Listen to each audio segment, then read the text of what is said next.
Welcome to Santa Barbara Talks with Josh Molina. It's my pleasure today to be here with somebody who I met recently about a month ago, and I was sort of struck by her energy and her personality and her charisma. And it's sort of cool when you meet somebody like that because they inspire you and they make you want to make the most out of your day and say, wow, I can't believe this person's really enjoying everything about her day. Maybe I can pick up the pace a little bit too. I want to introduce you all to Josette Tkacik, who is a Zumba global influencer, instructor, very well known. You do a little internet search and you can find all the great things that she has done. And I could go on and on talking about her, but we're here to talk to her about her amazing journey and her amazing life. Josette, thank you for being on the show. How are you doing today? Oh, Josh, thank you so much for this opportunity. I'm doing great. Thank you. Thank you. Well, like I said, I met when I was covering a story and you were out at Chase Palm Park and you were leading the Zumba class with lots of people outside. And it was just sort of this amazing energy and people were wanting to talk to me so they could say, what a great program you were running. And so I was just sort of impressed. And then I did some research and found out that, you've got quite an interesting story in terms of your journey and what you've overcome. So that's what I want to talk to you about today. You've been sort of a dynasty in Santa Barbara. When I mentioned to people that I was writing a story about you, they're like, oh yeah, I know Josette. I know, I've been to her class. She's great, blah, blah. So, you're very well known. Let's talk a little bit about you and your Zumba instruction. Talk to me about what that is, what that means to you, and how you've been able to grow this and sort of have this international presence, right here in Santa Barbara. Thank you. Well, I actually kind of started by accident. I had gotten my Zumba license to teach back in January of 2011, and I had it in my pocket. I wasn't planning on ever using it. I was living in South Florida at the time. My husband's a polo player, so he was playing in West Palm Beach. And Florida was kind of the booming place to be for Zumba. And I really loved dancing. I was a dancer as a child. So it just kind of fell into place for me. I was diagnosed with rheumatoid arthritis a month after I got that. And I was actually completely disabled. I wasn't able to move.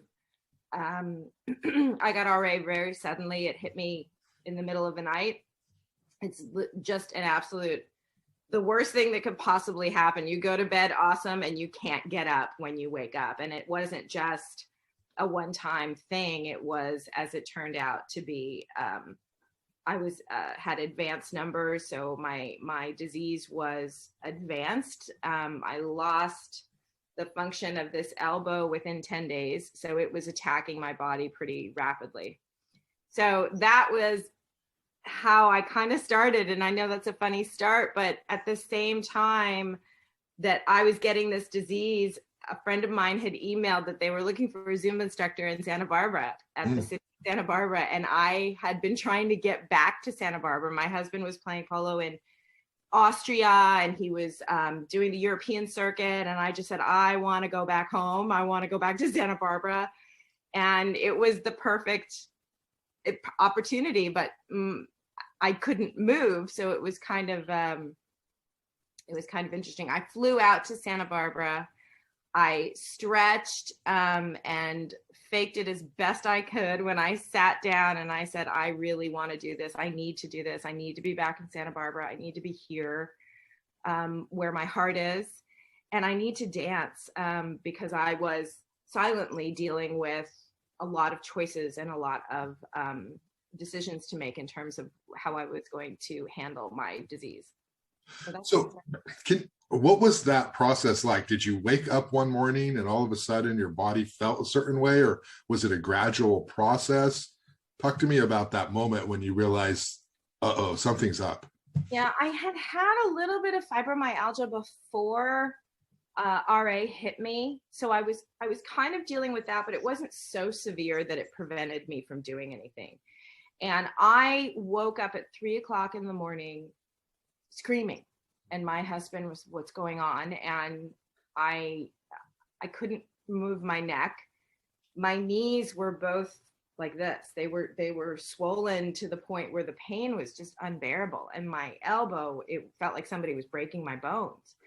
And we rushed to the ER, and they couldn't understand what was going on with me. They said, we don't know. We're going to send some blood tests out. And they did basic blood scans. They couldn't figure it out. And then the next day they said, you need to go straight to rheumatology because we have a feeling you have autoimmune disease. And sure enough, that's what it came back as. So what did the doctors tell you? What should you have done in order to deal with this problem? Well, they have a pretty, standard regimen for RA. It's prednisone, which is steroids, methotrexate, which is it's a chemotherapy drug, Humira, or a biologic, which shuts down your immune system to stop the immune response. All of this, of course, before I had this career, I was a research paralegal. Back in my teens, my late teens and early 20s, I was a research paralegal. So my first instinct is to go and do some research on what they're telling me. Mm-hmm. And basically all of those combined would take about 15 to 20 years off my life. Wow. And I couldn't do that because I was a new mom. My son was 2, and I sought out a better way. Okay. So it was basically medication. It was a lot of drugs. Prednisone is a steroid. And so that was sort of anti-inflammation, or that was sort of the effort. So what did you do? You're like, I can't do that. What did you do? No, I couldn't do it. And I actually had several arguments because I went to different specialists saying, tell me another way. Don't just give me this list. I've seen the list. They try and get you in a remission. And the last doctor, he was actually the head of Palm Beach County Rheumatology. And he looked at me and he said, what medical school did you go to? Uh-oh. And I said, this is my body. This is my life. I'm a dancer. I have a 2-year-old. I want to go to the park. I couldn't walk. My husband had to carry me up and down stairs. I couldn't do anything. And I thought, I said, this is not how I can live. And they said, there is no other way. The only thing that you're going to find are a bunch of quacks out there trying to tell you there's another way. There is no other way. And that was it for me. I didn't want to go back to the doctors because they made me feel so small. And so I knew nothing. And that's not the team I wanted when I was in that situation. So I ended up coming back, and the first thing I found is pH with your body. In doing research in Switzerland, there's a homeopathic clinic that specializes in autoimmune diseases, and they start with your body pH and your gut. And basically you can get a litmus test at any drugstore and pee on it, and it'll tell you how acidic and how alkaline your blood and your body is. And I did that, and it was so acidic, it was almost off the charts. And I said, okay, let's start here. So I stopped eating and drinking everything, and I ate like a rabbit. I was just eating greens, lettuce, raw greens, for a good year, really. But it definitely helped. It started the progress. I mean, there was a lot of detoxing that happened. There was something called a Herxheimer reaction, which is your body goes into almost like a feverish flu state because you've got so much toxins coming out of your body. But long story short, I did the alkaline. I took care of my gut. I changed my mindset. I stopped, there's a lot of crappy people and a lot of crappy situations. And I just learned how to say no. This is my life. This is my moment. We only have a certain number of hours that we're gifted, and it's up to us to choose how we spend those hours that we're gifted on this planet. And I really made a practice out of shifting that stress, shifting that the choices of my life. And about 3 years in, one of the students in my class is a board certified doctor. And she saw me, she goes, this doesn't make any sense because you're clearly if you're in remission, like she kept saying, don't you want to know? And I'm like, no, I'm dancing. Why would I care? I'm fine. And she said, well, I want to know. So she took my blood, ran a bunch of tests, sent it down to UCLA, had rheumatologists look at it, had specialists look at it. And then she sat me down and she said, we're declaring you a medical miracle because you don't have any sign of the disease in your blood. Mm. You don't have any sign of anything in your blood. And she said, I've looked at the blood test and I took tons of blood tests before to try and make sure there was nothing else. And she goes, this is not possible. Mm-hmm. I said, I'm here and I know that everybody keeps saying it's not possible, but yeah, I'm here. So is it something that you still manage daily? I mean, you have to, is it a diet thing and an attitude thing? No, it's just not there. I don't have RA. I haven't had RA for years. I don't even think about it anymore. I have no disability. I'm totally able. I mean, I haven't gotten my elbow back, but I'm working on it. No, I don't think about it every day. I do make conscious decisions about what I put into my body. I make conscious decisions about, how I handle life's stress because it does happen. Yeah. I'm a sensitive person and I've learned to make that my superpower. My passion and being emotional and being touched by a lot of different things can make you crazy one way or another, but I've learned to kind of navigate it in a good way. Yeah. When I watched you for a few minutes while reporting that story, when you were leading the dance at Chase Palm Park, and this is a bit of an understatement, but most dancers and most people who are leading dances, they look comfortable. They look like they belong there and they know what they're doing. But with you, it sort of felt like there was an extra layer there. It was sort of like you weren't really just doing this because you're leading a class and it's a business. You were doing it because it felt like you were loving it, like you were actually loving being connected to all of those people in that moment. Can you talk to me about where you learned to dance and where that came from and how you feel when you are dancing? That's the super secret sauce, but I don't. I learned how to dance. I can dance. I know I was a pro at Joffrey Ballet in New York. I studied in New York City. I did summers at Juilliard. So technique I'm okay. There. I dated, my first boyfriend was, I don't know if this may date me pretty well, but it was Dougie Fresh, who was a rapper back in the 80s. I was at the High School of Performing Arts in New York, and Dougie Fresh was just coming onto the scene. The hip hop was just coming onto the scene. We were breaking in the streets in New York, and I was. How long did you date? Now this is like a whole other podcast here. Not very long. He was in Brooklyn and I was in Queens at the time, so it was a little bit. We only met up when we were at school in the city. But anyway, so I knew how to dance. But what I think there's a lot of people that know how to dance. What I'm gifted with is that sensitivity. Is I feel energy. I'm really sensitive to energy, and I know how to kind of amplify that feeling to people. That's what I love. Is I love kind of generating this super blissful euphoria, and then I can amplify that. And I know that if I can connect, not with everybody, but when I can connect with people and look them in the eye, there's a switch that goes on, and it's during the music and during the dancing. It's kind of like a tornado of stuff that's happening, and we share this bliss, and people kind of fall into their own alignment with their heart and their soul. And I also have to say a little bit, it's not me. There's a bigger energy at work with what I'm doing. I kind of know how to open the channel and just let it go. Yeah.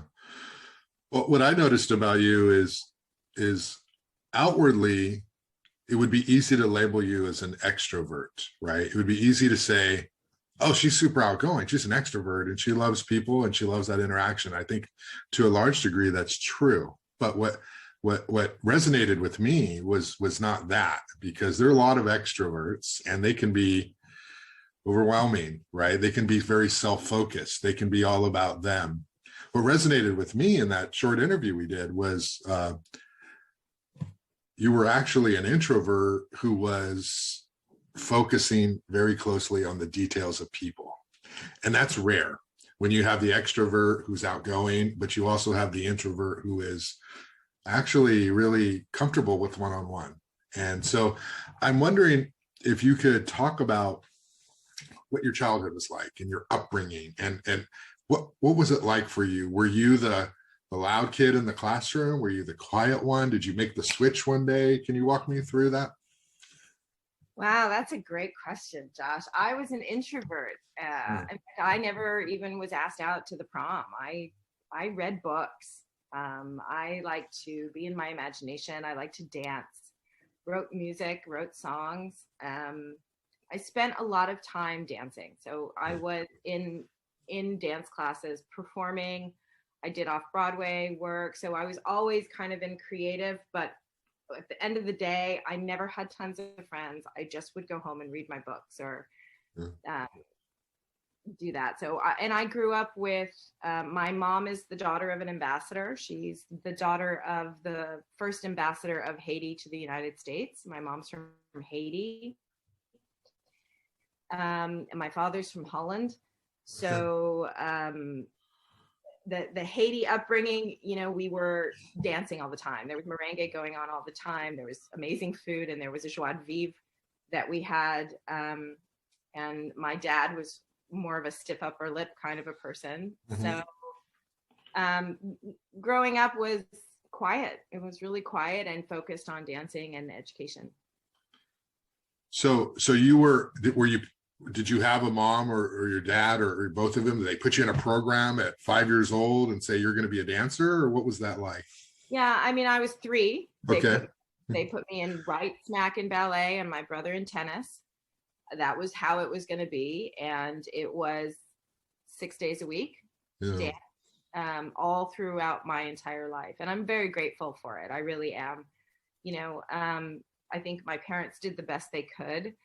They were just trying to stay up with the status quo. And, as my mom was, like I said, she was the daughter of an ambassador. So she had a pretty big status quo to kind of stick with. And I think they did the best they can. Ultimately, I found much more power inside of me than I did outside of me. Okay. And so you told me you grew up in New York, right? You grew up in New York. So grew up in New York City. So how it must be tough to be an introvert growing up in New York with all that stimulation, right? So how did you go from, and I'm a parent, so I know what it's like to put your kid in a program and have them work every day, multiple hours, more than anyone else, because you believe they have the potential, right? And so you want to invest in them. So I know what that's like. But at what point did you sort of, decide that, hey, I want to do something for myself. I want to do something different. You left New York and you came somewhere else. When did you start sort of living your dream as opposed to your parents? Well, I didn't really know what my dream was. And again, that's a really good question. I was forced out of dancing. I was company at Joffrey Ballet, 1985, 86, 85, 86. And I'm short and I'm not super skinny, and I have body parts that were being taped. I was literally, my chest was taped so as to not be a distraction on stage. And I hit a point where they actually approached me and said, we need you to have some reduction surgery if you're going to continue with company. And you need to stop eating basically for a little while, because I was 15, 16. So I was starting to develop, and did not come from a skinny family. I just didn't. It's not in my DNA.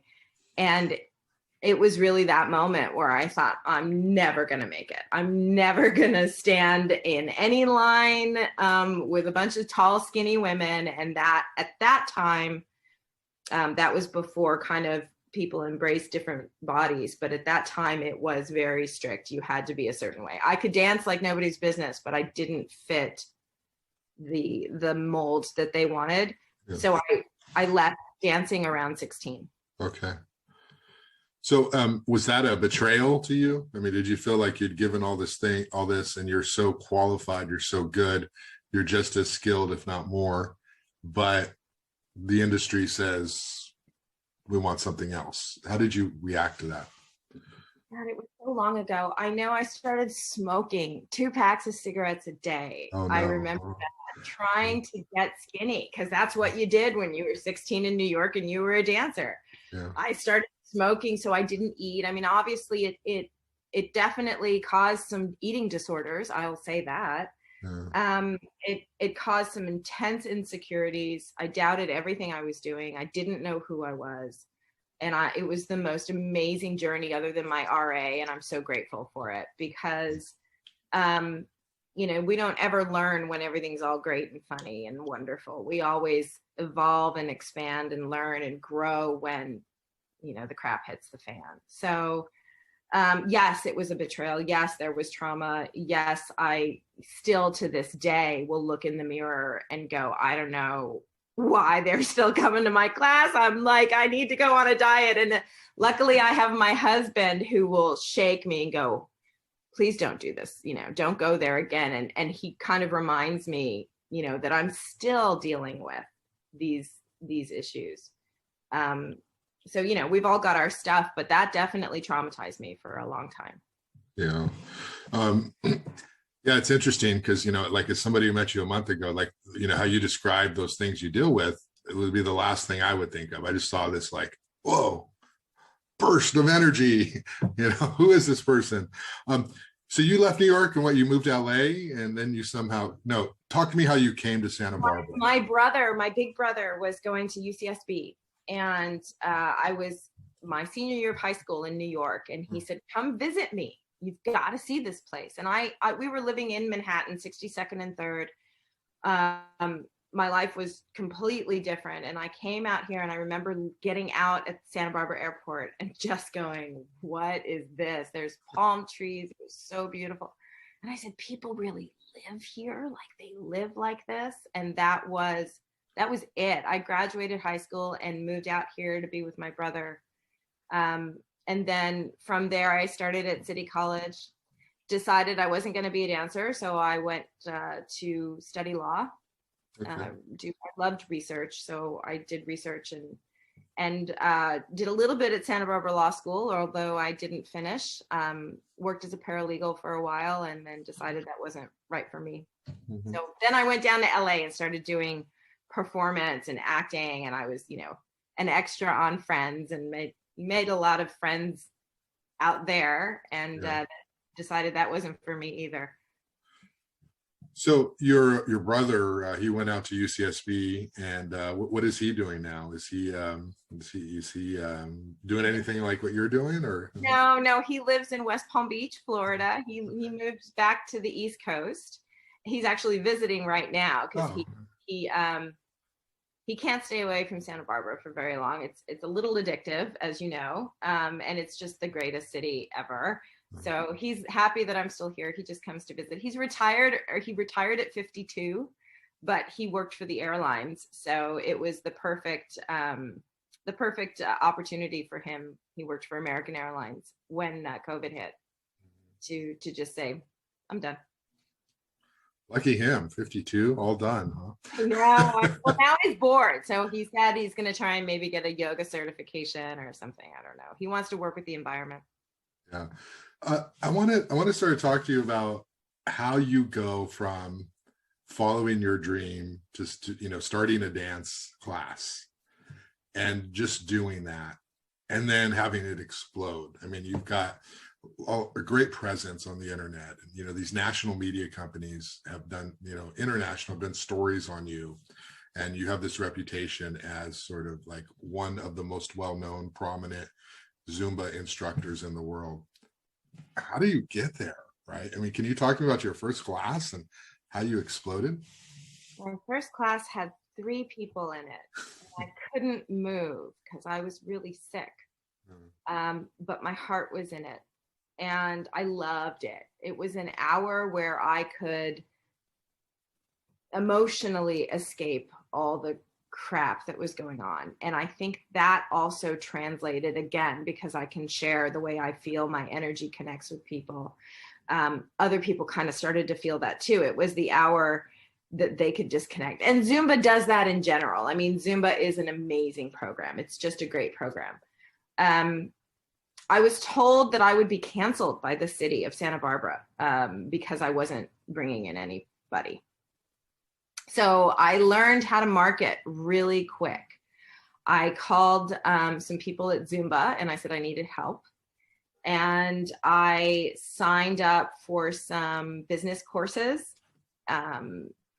just out of the blue. And I learned, I hit the books because I do research, and I learned how to work, to hustle, to spread the word, to get the word out, to do offerings. So there was a lot involved. It wasn't just, bring a friend for free, which I still do, but to do other offerings and also to pair with charities was a big deal for me. Offering free classes to let people just kind of come on in. It's free. See what I'm doing. And the city does a free class once a year for everybody. So that was a great opportunity. So it exploded definitely through a lot of marketing and money invested in that, but it also it's a good product. It's a good class. People get something out of it. I know that I'm delivering something every time they come.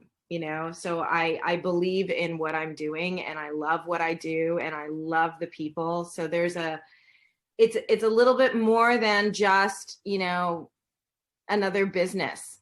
There's a lot of really great businesses out there, but I think the ones that people really jive with are the ones that you feel something when you walk in there, and I think that that's what this class has. Is it's definitely, me aside, there's a community of people. We have some people that met in my class just announced that they're getting married. So there's all these little things that happen in that community that's also part of the value of it. And I think this is the main point that I wanted to sort of drill down into and ask you about it as much as you can define it. Is, you mentioned a few times that you connect with people and you care and, you're very sensitive to people's space and emotions. And for people who don't have that gift, they're sort of like, oh, come on, really? Because they don't understand it. For people who do have that gift, it's very real. So can you talk about when did you first know that you were able to connect with people in a way that was authentic? Because when I was out there at Chase Palm Park, I mean, it's an open air. It's like the park and there's the beach and there's a whole world out there. Yet it felt like you commanded those people as though you were in like this small little theater because they were all fixated on you and they were copying your moves. And some of them are just sort of, moving and doing their own thing as well. But they felt comfortable enough. I mean, these are people who feel safe with you. And so that's what I wanted to get to is when did you know that you had that gift to sort of offer people and how did you sort of come to terms with accepting that? I honestly think that the gift, and thank you for that question, because it's something that it's a gift that I got with my disease. Learning how to be authentic happened when literally everything was taken away from me. I mean, I couldn't get myself dressed. So the identity that I had as a human, a lot of it has to do with your ability to brush your teeth and get dressed. When all of that is taken away, there is a deeper, for me, I found a deeper sense of who I was. I realized that I wasn't my body. And I realized that to be truly authentic had to come from the heart.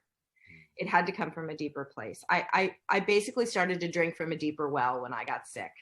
And my relationships with people, the way I present myself, the way I live my life, and the way I teach my class is from that deeper well. It's from a very genuine place. And I invite people who come to dance and shake and celebrate and smile to connect with their deeper place, that a lot of people just get by living on the surface, and there's so much more beauty and depth in living and coming from a more authentic, real place where you are also presenting, look, I have issues and trauma, and I am still going to commit to this hour where I'm going to dance and smile and celebrate you and celebrate our journey and celebrate this community, and no holds bar. I mean, let it all go, get crazy. Nobody's going to judge you.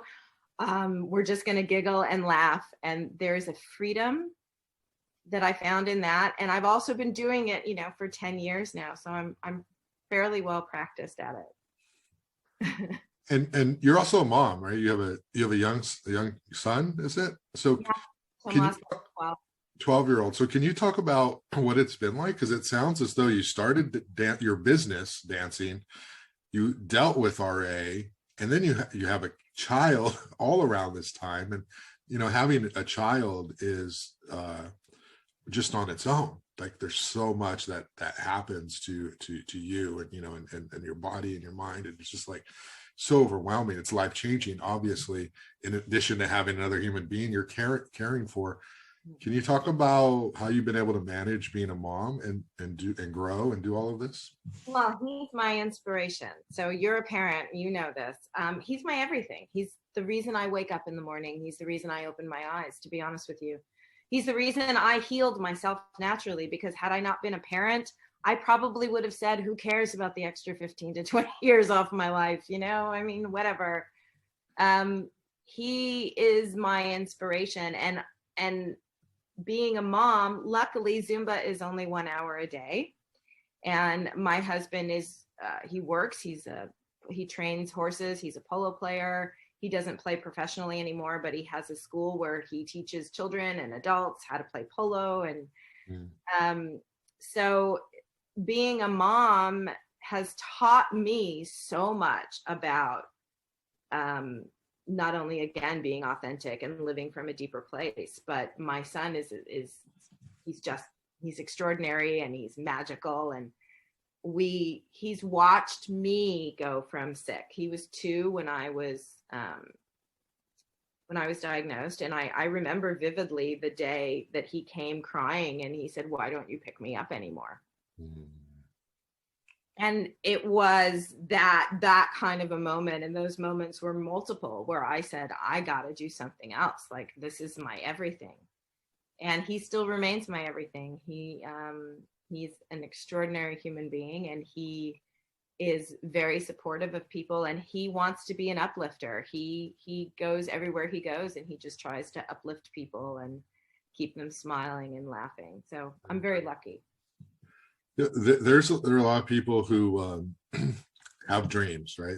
They have things that they want to do, and then for whatever reason they don't pull the trigger. They never take that step, or maybe they do start and then it gets really difficult and then they stop. You seem to have done it a few times, where you persevered and you sort of made something your own. You made success out of it in a non-traditional way. Right? You described yourself as, you hustled, you learned marketing, you just made it happen. You dealt with some issues as a teenager and you overcame that. You overcame RA. And so you have this ability to persevere and just fight through it and get it done. What would you say to, people who are like, oh, that can never be me. I could never do that. I have these other things that Josette doesn't have to deal with, so I can't do that. I just don't want to take that chance because I know I'm going to fail and it's going to be worse, and then I'm going to have to deal with the rejection as well. Can you talk to me about just going for it and following your dreams, and what happens if you make it and what happens if you don't? Yeah, it's funny. I just want to say again, I was getting canceled. My class was getting canceled. So part of growing is failing. And there was no way I could have known where my class was going. It's not like I knew I was going to be successful with all the stuff that was going to happen. I didn't know if I was going to get canceled. I didn't know that people were going to show up. But what I did is I took one day at a time and looked in the mirror and said, who are you? How are you showing up today? And is this what you came here for? Because again, when I got sick, I realized that every moment is sacred and it doesn't belong to anybody else. It belongs to ourselves. And perhaps now I'm in a position where I say, if you doubt your capacity to do something, if you doubt your capacity to heal, if you doubt your capacity to be successful, then let me be the little lighthouse, because if I can do it, anybody can do it. I'm not an anomaly. We're all human. We're all, whatever journey you're on. I'm just standing here saying that, yeah, adversity is going to happen. Disease could happen. These things can happen, but being true to yourself and following your dreams, not everybody else's dreams, not the peanut gallery's dreams. You know, that's a big thing too, is I had to block a lot of voices out. Not only have the courage to say to the doctors, I'm done with you, which was, my family was just mortified. They're like, what are you doing? You're a mother. Listen to the doctors. What's wrong with you? Mm-hmm. The only person that kind of looked at me and said, okay, was my husband, and said, I'm following your lead on this, but I'm not sure what you're doing. And honestly, I wasn't sure what I was doing, but I was listening. For the first time, I was listening to my heart. I was listening to the little voice inside that said, there could be a different way. There's a better way. We got to find a better way. So I invite people to do that. I think that a lot of the people who doubt their ability is because they're listening to voices that don't belong to them. Because I think that our true nature is one of pure possibility. And when we step into that place, we can be whoever and whatever we want. And do whatever we want. Yeah. Well put. What's next for you? You don't strike me as somebody who's very comfortable, like, I'm done, I'm just going to keep doing this for the rest of my life. You have a very successful program in Santa Barbara.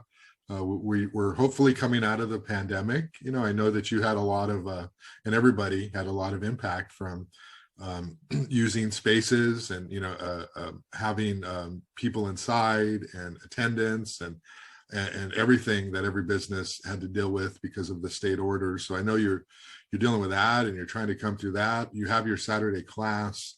How do you motivate yourself, and what's next for you as you sort of think about the next 5-10 years of Josette and Zumba and Josette the person? Well, that's a pretty good question. COVID kind of helped me find my voice a little bit, because I healed a disease, and millions of people have RA and they have autoimmune disease, and they don't even know that there's a possibility to heal naturally, because all of the doctors, or not all of them, but most of them are saying, I'm the doctor, you're the patient, you do what I tell you to do. I have the degree on the wall, you don't, so quiet down. And that kind of blind trust, to me, only because of the experience that I went through, is something that I would like to just kind of speak up a little bit about. And I've been terrified to speak up about it because, I'm called a quack because I healed myself. And I remember even before COVID hit, I would start talking about, let me give you some alternatives to alkalize your body, or, let's talk about gut healing. And I remember one person posted on a Facebook post, said, you're just a conspiracy theorist quack. And I thought, oh my God, I just am trying to help people understand that I healed. So I shut up. And now with everything that's happening with COVID, I feel so strongly the need to speak up. First of all, to honor everybody where they're at, but to also just share my journey, because I don't want to shut up anymore. This is my journey. I don't want to deny my journey. I did heal a disease naturally, and I'm not the anomaly. I've met so many people that have. And I think that sharing information isn't dangerous. Sharing information gives people that second opinion that they should have. And then they can sit with their doctor and go, well, Josette did this. And if I eat greens all the time, how is that going to hurt me? You know, like that's not going to hurt me. So my hope is to speak up a little bit more about natural healing and taking care of our bodies, taking care of our minds, why coming from an authentic place and trusting that authentic place is important. And of course, I want to keep dancing. I hope to keep my business going and help people feel more comfortable coming indoors and staying outside. I mean, thank God we live in this amazing city. I'm so lucky to have the opportunity to be at Chase Palm Park and keep dancing, because that's catalyst for me. I mean, there were days when in the beginning of COVID that I wasn't dancing, and I think my poor husband was like, oh my God, you got to go dance. What's like, when you're dancing, everything's good. When you're not dancing, you're driving me crazy. So dancing is definitely going to stick with it. Can you give me an idea of your diet throughout the day? Maybe I'll take some notes here. I mean, are you eating salad all day? In the context of, you don't have RA anymore, but clearly you're maintaining a lifestyle that is different than you were prior.